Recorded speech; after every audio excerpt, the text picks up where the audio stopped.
We're working with the candy box for the candy company. This is chapter 6, and we are going to be using a template that would have been provided by the box company so that we can decorate it. Make sure that your files are expanded and put into your WIP folder, and we're going to create a new file by opening up the square box template. So maneuver, let's see,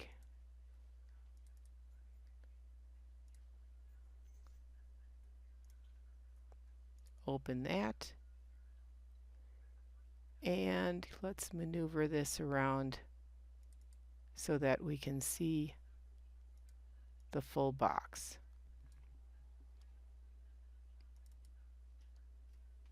We're going to save this as a new file, and we're going to call it Candy Box, and we want to save as an AI file.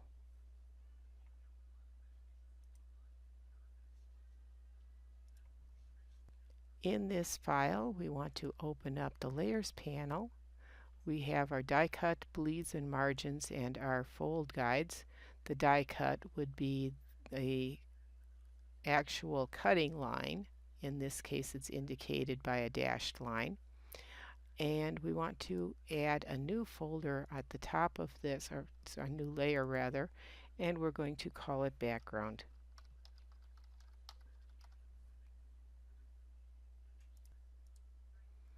And we're going to drag that background layer below the die cut layer so that the die cut will be visible. Even though it's a non-printing layer, it should be visible for the printing company to see.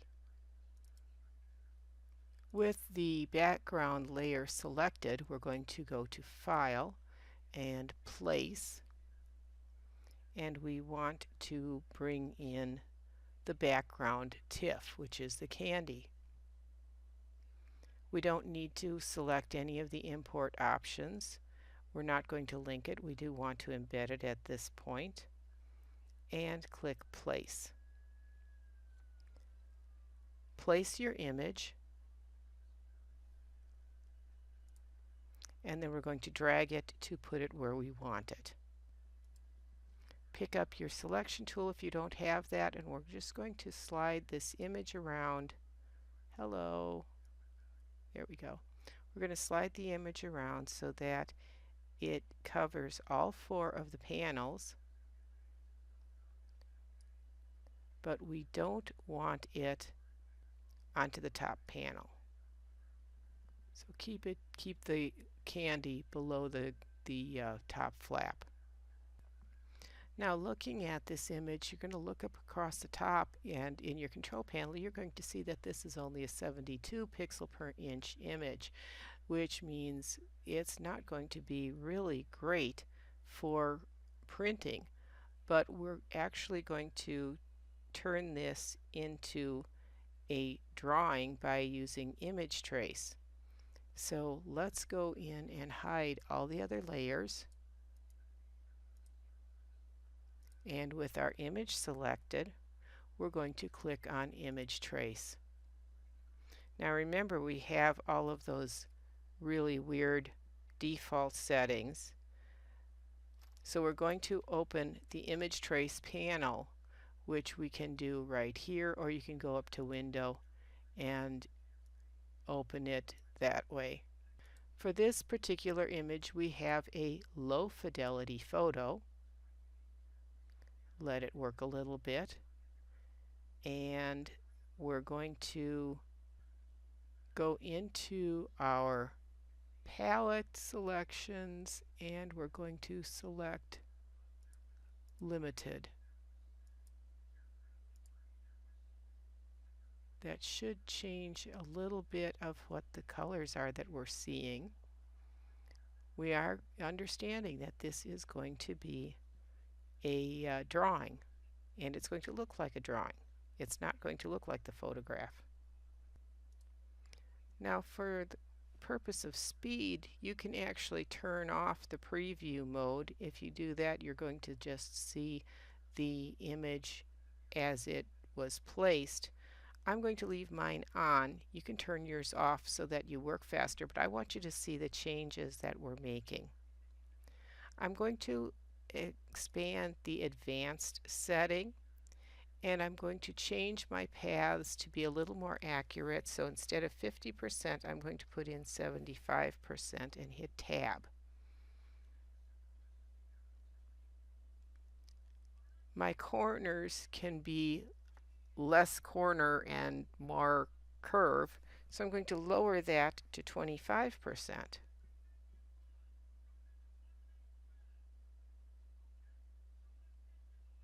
And we're going to change the noise option to 5 pixels.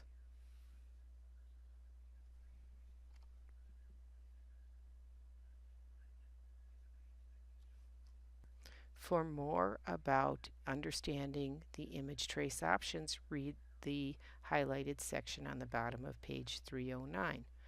And we covered a little bit the other day in class. The next thing we're going to do is look at the view setting, and we have tracing results now, but let's take a look at the tracing results with outlines.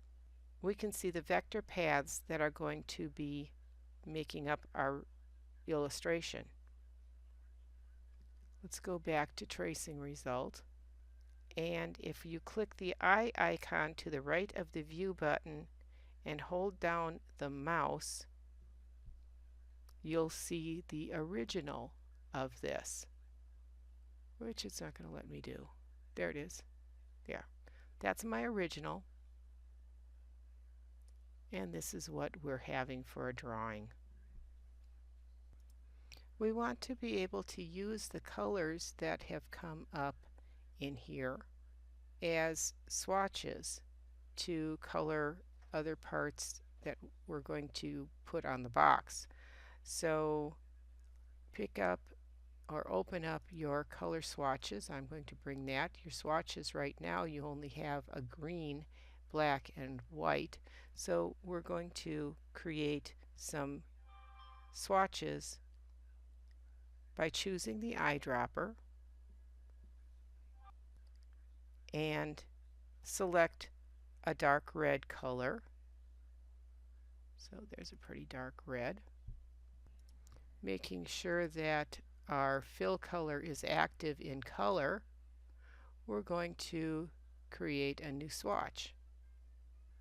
Activate that it's going to be global, and if this pops up with add to my library, you can uncheck that. We don't need to keep it.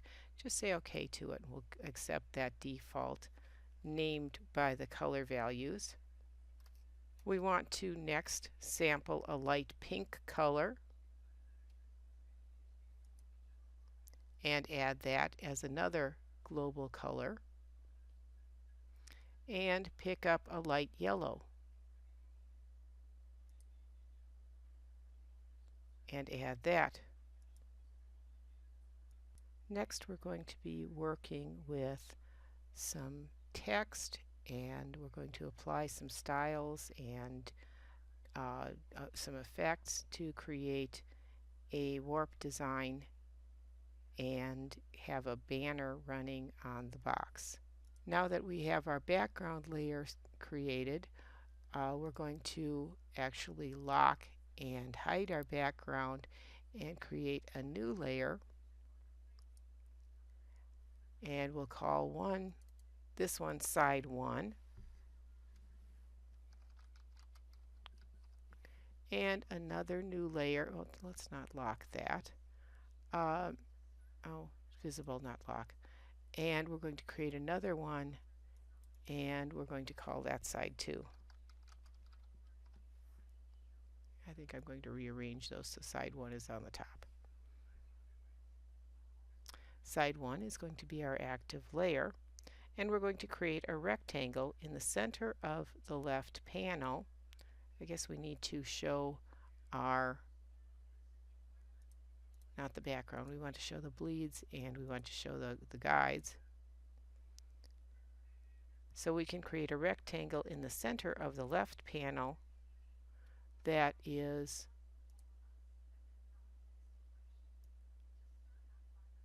just going to create that and change the size on it here. I want it to be 3 3/4 inches wide, and it's going to be 1 inch high. We're going to fill this with well, that's actually the glue flap. I guess I want it out in this one. I want this to be colored with the dark red color, and we should have no stroke. We want the shape's right edge aligning to the right side of the left panel. So I was right in my first placement, so let me bring this back over here, and I need it to align with the edge. And actually it looks like I need to align it to the edge, and it'll be aligned at the margin on that side. I want to pick up my pen tool and use an add anchor point, and let's get the center of this. Let me zoom in on here so I can actually see what I'm doing, because I want to get in the center. There's my center. Intersect. I want to add a point. Pick up my direct selection tool and bring that anchor point straight in to create a banner shape. Now with my selection tool, I'm going to pick up my reflect tool, and if I double click that, I can reflect this vertically and I can create a copy. With my selection tool then, I can take that copy and I can move that over, and it jumped right back because I didn't release things correctly. There we go. And let me zoom out, and I now have a nice banner. I created mine a little bit different than they did in the book. You can do either way. But now we're going to go into the layers panel, and this second piece that I just created I'm going to drag down so that it is on side 2. We still want side 1 to be our active layer, so go back and reselect side 1, and we'll continue with this when we come back.